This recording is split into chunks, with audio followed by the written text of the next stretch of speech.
AEW Double or Nothing really, I mean, look, after WrestleMania, I kind of got disconnected from wrestling for a while.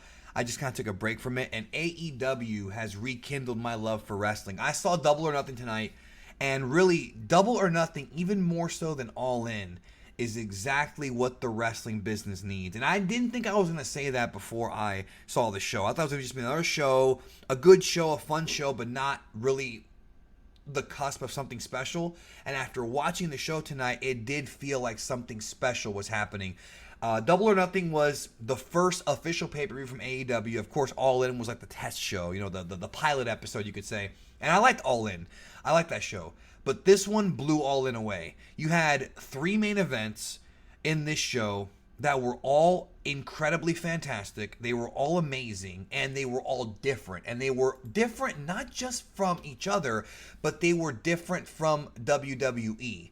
And that's what AEW needs to do. One of the big mistakes TNA made when they were trying to get bigger about 9-10 years ago, about 10 years ago now, when they brought in Hulk Hogan, is that they tried too hard to be like WCW and too hard to be like WWE. It was like WWE light. And with AEW, it's different because you do have some wrestlers from WWE. You've got, of course, Chris Jericho. He's the top guy in the company pretty much right now, the most well-known guy. And then you've got a few other people like now the debuting Jon Moxley, formerly Dean Ambrose, which popped me. And I'm not even a super huge fan of that guy, even though I was back in the day in the Indies. It looks like he's inspired again because he did show up as a big surprise at the end of the show, even though we all kind of knew it was coming.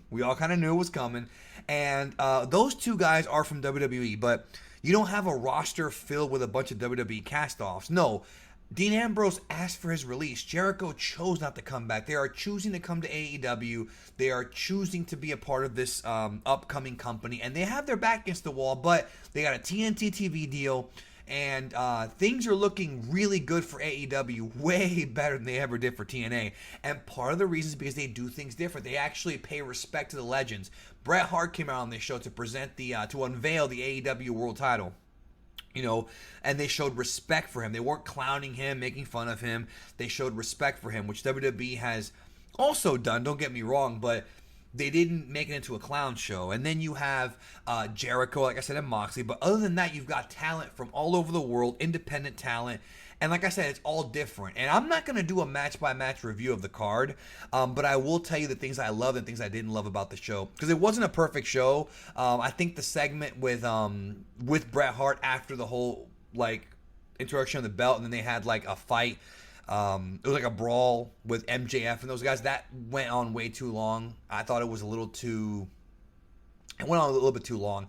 And then some of the matches early on were just kind of okay. Like the opening matchup with SoCal Uncensored against the Strong Hearts was good, but I expected it to be a little bit better. But again, they're opening the show. The women's match, the four-way, was okay. Awesome Kong made her surprise debut on the show, and which I love Awesome Kong. Huge fan of Awesome Kong. Karma from WWE, another former WWE wrestler, but she hasn't been there in so long that it doesn't feel like TNA when they had Val Venus and, you know, Ken Kennedy show up in one night. Like, come on, like, we know what you're doing. Ric Flair, Hogan. No, this felt like, okay, she's a great worker. She belongs here. She's not washed up.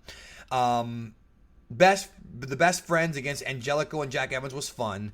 Then the Japanese ladies was great. Seeing Aja Kong on the same card as Awesome Kong and then seeing her even wrestle, she looks just like how she did back in the 90s. You know, her prime was like 93, 94, 95, Aja Kong.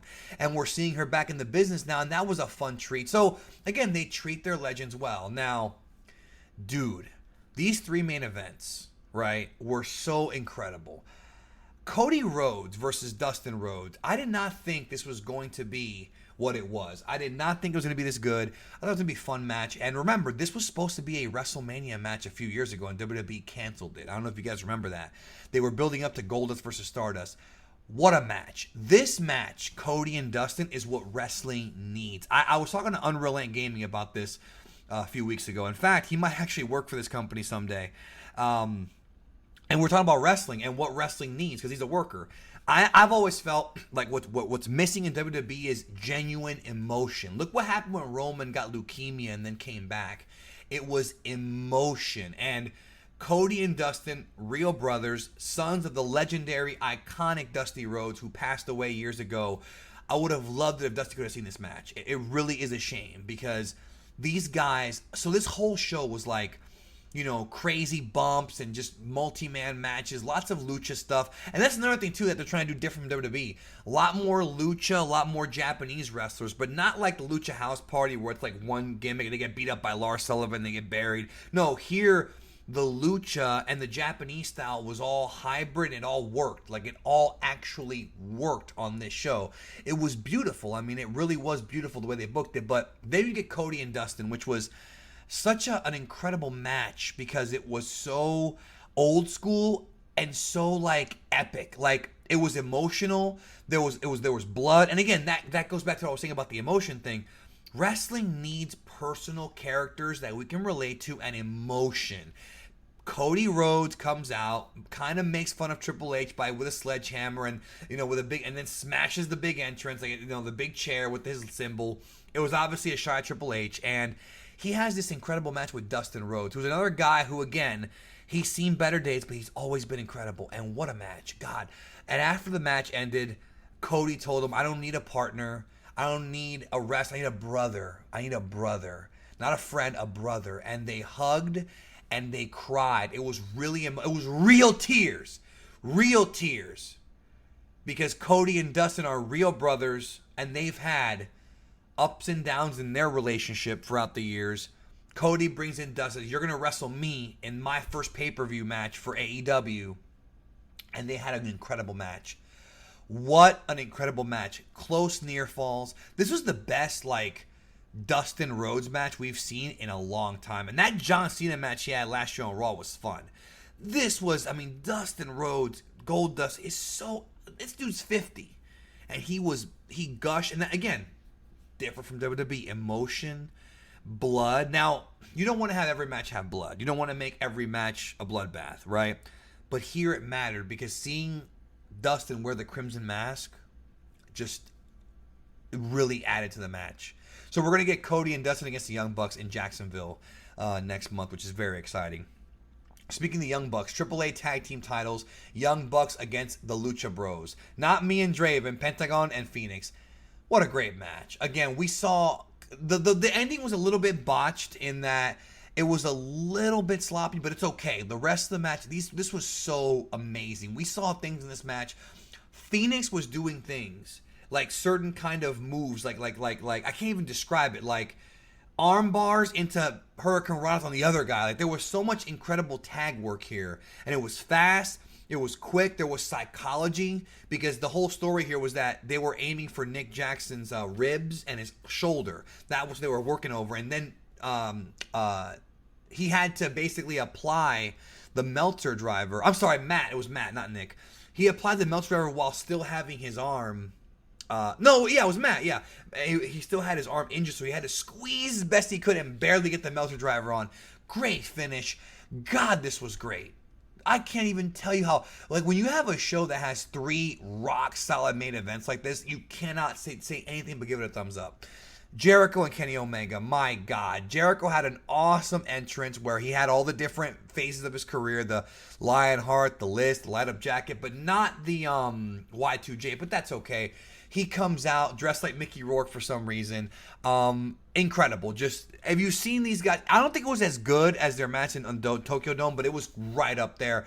Great psychology. Omega early in the match appeared to have broken his nose. I don't know if he actually broke it, but it did become a storyline of the match because the code breaker targets your face, your chin, and your nose. So the idea was if Jericho hits the code breaker, he would win. And he did hit it at one point, did not win, but he ends up winning with a new finisher that he's been talking about, which is the rolling elbow, which I think the name of it was the what's the name they gave it? It has the spinning elbow has a name. It's like the ace in the hole, I think, or something like that. He just did a reverse elbow smash in Omega's face and got the 1-2-3. I am perfectly fine with Omega losing here because if Jericho's going to go on to become the champion when he wrestles Hangman Page, I believe Jericho's going to be the champion.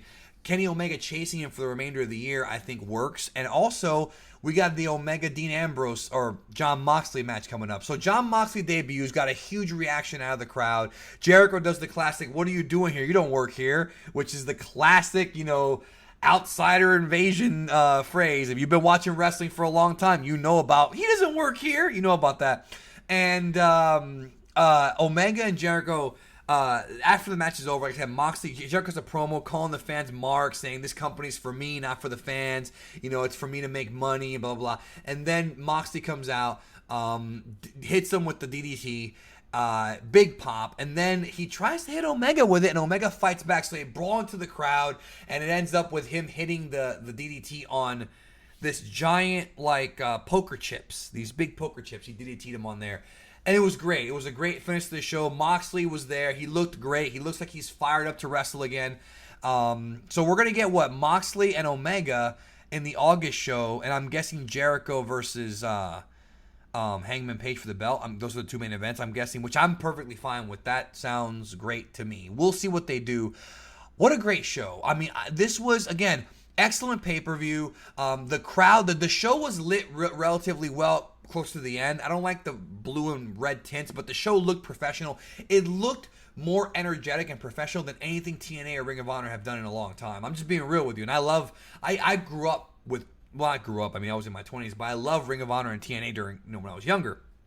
These guys, AEW is different. This is different. It has momentum. It feels like a big deal.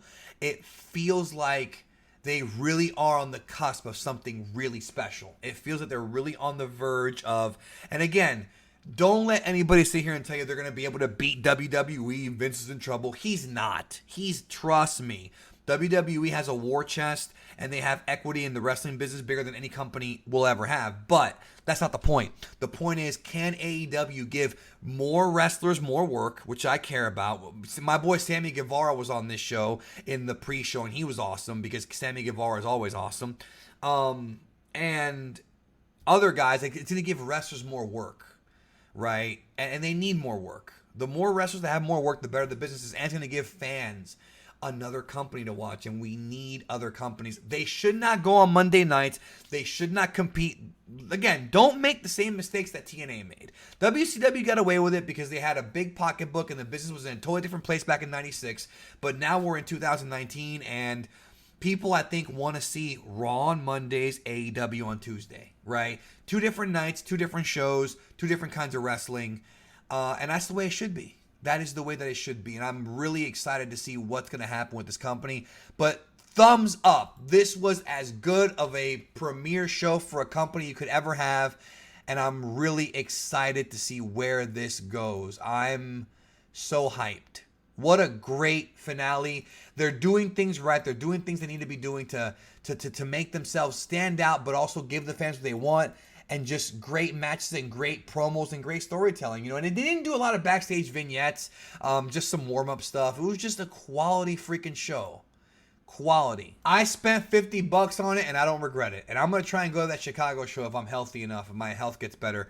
I'm going to try and hit up that Chicago show in a couple months because I really want to see AEW live. I want to be there.